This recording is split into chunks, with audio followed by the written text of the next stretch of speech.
उदारः सर्व एवैते ज्ञानी त्वात्मैव मे मतम् आस्थितः स हि युक्तात्मा मामेवानुत्तमां गतिम्। यद्यपि ये सब उत्कृष्ट हैं, परंतु ज्ञानी तो मेरा स्वरूप ही है, ऐसा मेरा मत है, क्योंकि वह स्थिर बुद्धि ज्ञानी अति उत्तम गति स्वरूप मुझ में अच्छी प्रकार स्थित है। बहुनाम जन्म नाम अन्ते नामवान माम प्रपद्यते वासुदेवः सर्वमिति स महात्मा सुदुर्लभः। बहुत जन्मों के अंत में किसी एक जन्म विशेष में ज्ञान को प्राप्त होकर कि यह सब वासुदेव हैं, ज्ञानी भक्त मुझे प्राप्त करता है, ऐसा महात्मा अति दुर्लभ है। भगवान कहते हैं कि किसी भी भाव के साथ तुम मेरे पास आओ, परंतु तुम आओ तो सही। भगवान उदार हैं, सबकी रक्षा करते हैं। दुर्योधन भी भगवान के पास मदद के लिए आया तो भगवान ने ना नहीं कही, भगवान ने उसकी भी मदद करी। भगवान सबकी मदद करते हैं, परंतु भगवान कहते हैं कि किसी भी तरह से तुम आते हो, मैं कोशिश करता हूँ कि मैं तुम्हें प्राप्त हो जाऊँ, लेकिन जो ज्ञानी भक्त है वह मुझे अत्यंत प्रिय है, क्योंकि वह मुझसे अलग नहीं रह पाता। क्योंकि अलग अलग तरह के भक्त अलग अलग तरह की इच्छाओं से मेरे पास आते हैं, परंतु ज्ञानी तो मुझसे अलग ही नहीं होता, वो तो मेरा ही स्वरूप बन जाता है। अभिन्न अंग, चाहे वो विचार हो, भाव हो, तरंग हो, हर तरह से वह मेरा ही हो जाता है। वसुदेवः सर्वमिति, यहाँ इस शब्द का प्रयोग किया गया है, यानी वह महात्मा चारों ओर वासुदेव श्री कृष्ण का ही अनुभव करता है, परमात्मा का अनुभव करता है।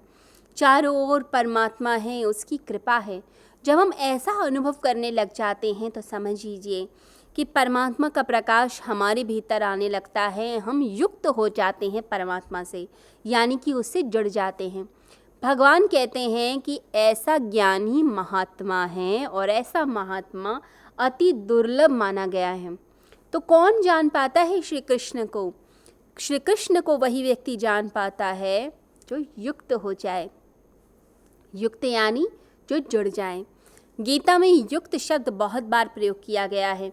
युक्त का अर्थ होता है जो परमात्मा से जुड़ जाता है, और अयुक्त यानी जो परमात्मा से नहीं जुड़ता, जो अशांत है, जो भीतर खंड खंड है, टुकड़े टुकड़े है, अलग अलग चेहरे लेकर जी रहा है। एक क्षण में हम प्रेम करते हैं और दूसरे क्षण में घृणा करते हैं। अलग अलग रूप, अलग अलग चेहरे हैं हर व्यक्ति के, परंतु परमात्मा कहते हैं जो एक ही चेहरा लेकर, यानी एक चित्त के साथ मेरे पास आता है, जो सिर्फ और सिर्फ मुझे प्रेम करता है, मुझसे जुड़ना चाहता है, वही मुझे प्राप्त कर पाता है। अभी क्या है, संसार में जो परिवर्तन है, संसार की सिचुएशंस, कंडीशंस के अकॉर्डिंग हमारा मूड बदलता है और हम अंदर से बदलते जाते हैं। हम जितना अंदर से बदलते जाएंगे संसार की परिस्थितियों में, ये समझ लीजिए कि हम बहुचित्त वाले हो गए, अलग अलग मन वाले हो गए, यानी हम युक्त नहीं हुए। जो परमात्मा से जुड़ा है उसके अंदर एक ही धारा बहती रहती है, और वो धारा है आनंद की धारा, आनंद रस उसके अंदर बहता रहता है। अमेरिका में एक बहुत अमीर आदमी हुआ जिसका नाम था रथचाइल्ड। रथचाइल्ड के घर में एक बार एक भिखारी, एक भिखमंगा, एक बैगर घुस गया। अब जो गार्ड्स थे वो धक्का मार के उसे भगाने लग गए, लेकिन वो बैगर इतना होशियार था, वो भिखमंगा इतना होशियार था, उसने घर में उछल कूद मचा दी और ज़ोर ज़ोर से चिल्लाने लग गया। अब रथचाइल्ड अपने बेडरूम में थे और वहाँ तक आवाज़ आई। अब उठकर बाहर आए और उस भिखारी के पास जाकर उसको डांटा और उसके हाथ में $5 थमाए और उसको सीख देने की कोशिश करने लगे कि तुम अगर इतना शोर न मचाते तो मैं तुम्हें $20 देता 5 की जगह। अब बोल तो दिया उन्होंने, तो भिखारी की तरफ से रिप्लाई आया। भिखारी बोला कि आप बैंकर हैं, मैं आपको बैंकिंग की कोई शिक्षा नहीं दे रहा, कोई सुझाव, कोई राय नहीं दे रहा, नो सजेशन, लेकिन आप मुझे क्यों सजेशन दे रहे हैं? मैं जन्मजात भिखारी हूँ, मैं जानता हूँ किस व्यक्ति से कैसे पैसे निकलवाए जाते हैं, मुझे इसकी सीख मत दीजिए, मुझे मेरा काम मत सिखाइए।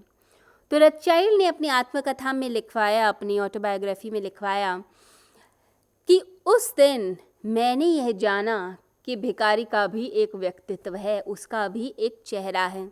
जैसे सम्राट का एक व्यक्तित्व है, एक चेहरा होता है, ऐसी भिखारी का भी होता है।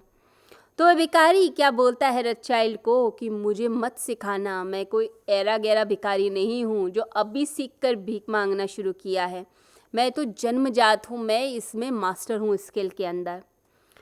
तो हर व्यक्ति के चेहरे हैं, भिखारी का भी चेहरा है, सम्राट का भी चेहरा है, हर व्यक्ति एक चेहरा लेकर चल रहा है।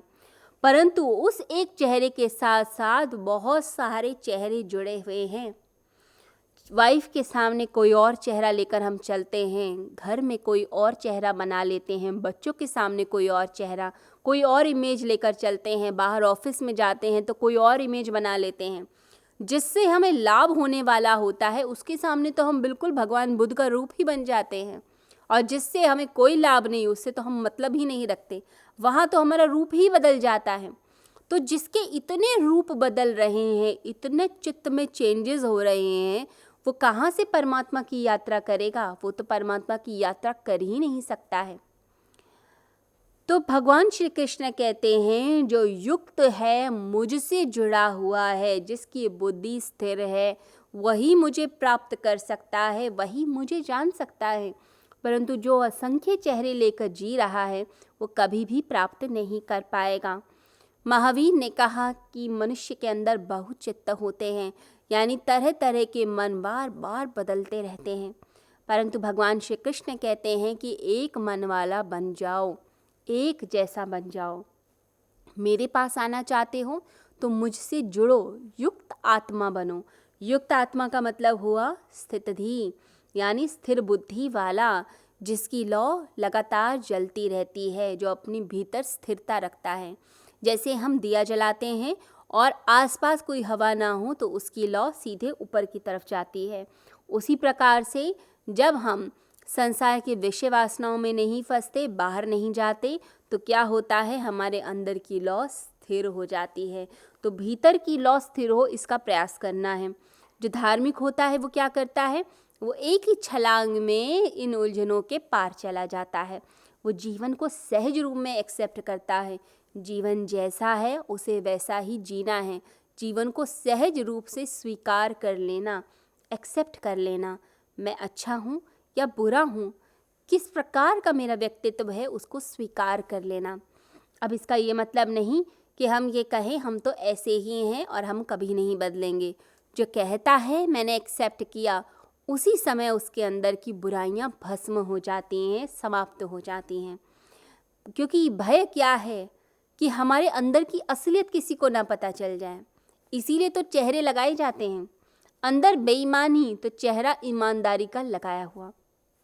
जैसे ही हम जैसे हैं सहज रूप से प्रकट कर देते हैं भय को छोड़कर, उसी समय क्या होता है कि हम अपनी बुराई को भी त्याग देते हैं, बुराई भस्म हो जाती है।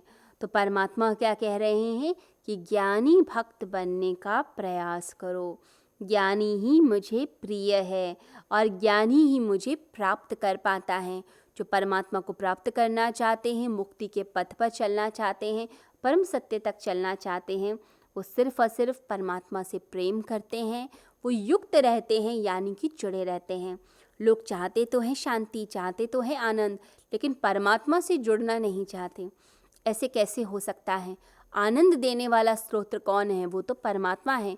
हम कहें कि हम परमात्मा से तो जुड़ेंगे नहीं, लेकिन हम शांति और आनंद प्राप्त करना चाहते हैं, तो कोई भी टेक्निक आपको शांति नहीं दे सकती। शांति का मतलब ये है कि उस ऊर्जा से, उस महान ऊर्जा से, उस सत्य से हम जुड़ जाएं। वो सत्य जो शांति आनंद देता है, जो प्रेम देता है। तो जब भी हम युक्त होंगे तो परमात्मा की शांति मिलेगी, और जब हम अयुक्त हो जाएंगे यानी उससे जुदा हो जाएंगे, अलग हो जाएंगे, तो संसार की विषय वासनाओं में फंसेंगे और दुख की प्राप्ति करेंगे।